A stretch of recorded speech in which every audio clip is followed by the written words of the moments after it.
Christian, as the first team coach, who's also responsible for the players when they're doing their shooting and free kick practice, how great is it for you when a goal like this wins goal of the month? It's a real privilege, to be quite honest. Hello guys, today we are looking at the two best forward or wingers or strikers. You can call them anything in soccer right now, especially when it comes to European football, you know what I mean? And we're looking at Ousmane Dambele and Michael Olise, you know what I mean? You know, two of these players have their root in Africa. They can trace their root in Africa, you know what I mean? But the sad part of it is that none of them is representing any African countries, They are lifting the flag of, European countries, you know what I mean? They are lifting the flag of France, And the two of them is gonna be in this World Cup coming up, you know what I mean? And I remember when in 2000, and I think around 2017, 18, when Ousmane Dambele was playing with Barcelona, and he was having a blank, shoot,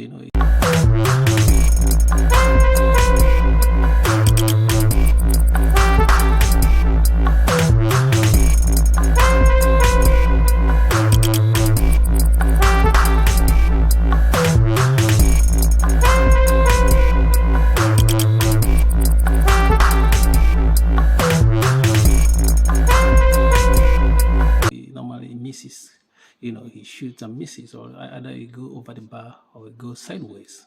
I remember, and people are saying like he have to work on his finishing, because if you're gonna play as a forward or as a winger, as a striker, you're expected to score goal, and yes, you're expected to have a good finish, which he has now improved, and we see that he has went on to win a Ballon d'Or. You know what I mean? And when he was in Barcelona, he wasn't. It was good, but it was not a good finisher. He couldn't finish well, and I used to be frustrated with him as well. Because he have opportunity and he miss it. But we see how anyone can improve from, improve his talent. We know that he has a talent because somebody like him. The same thing with Olise is that they don't have to do much. This stuff comes natural to them. They have this talent. They are born with it. It's not they learn it from anywhere, and you can see it with the Ousmane Dambele. The way he carries himself and the way he plays football, he takes it easy. The same thing with Olise. He's very relaxed. This is the pure talent we see. You know what I mean? And it's a joy to see how Dambele improved his game. And look at the level he is. I think when you look at Michael Olise, you can say that I don't know if you compare two of them.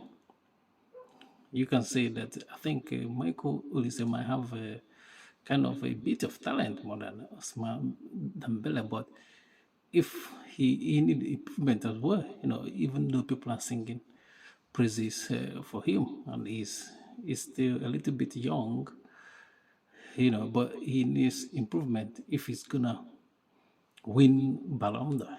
Right? He need a little bit of improvement. He's almost there, but he need a little bit of improvement, because now the only thing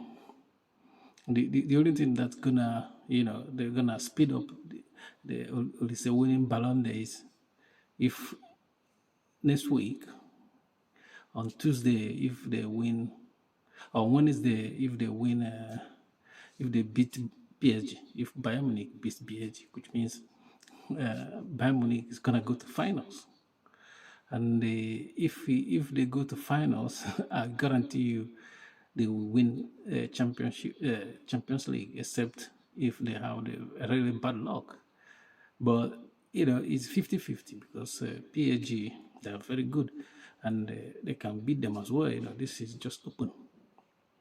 But the stuff is that if he wins the Champions League and go ahead and win World Cup, he's gonna be automatically like a Ballon d'Or contender.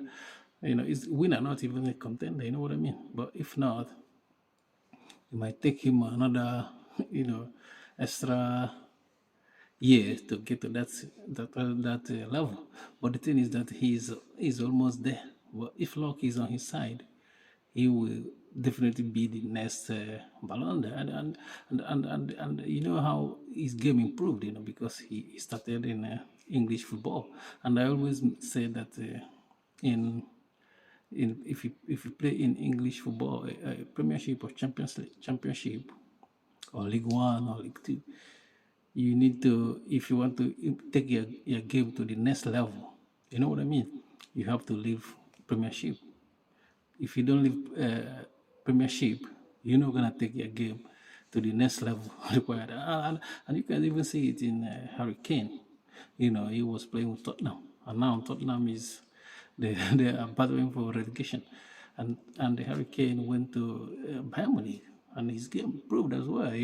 And he's scoring goal. I think he's gonna be contender for Ballon d'Or as well if they go to World Cup, and even if they win, if Bayern Munich win Champions League and they go to World Cup, even if they go out in semi-final or even quarter-final, you're gonna say like Harry Kane might be, he's gonna be among the top 10 for Ballon d'Or. And but Michael is in a position of advantage to win it, but he needs a bit of luck. And even if he didn't win it, or things didn't go their way, I think he can still win it later because he has the potentials. You just have to a little bit improvement, just a tiny bit. But the sad stuff about it is that none of them is representing Africa. You know what I mean? This is how our talents, African, they lose out in talents, like that, and that's why Africa will struggle to win World Cup. I don't see them winning it in 50 years, even 100 years coming, if they keep losing talents like this. All our best African players, they are playing in Europe, and some of them are winning World Cup in a different, not with African countries, different countries. You know what I mean? Which is so sad. Thank you for watching. Peace.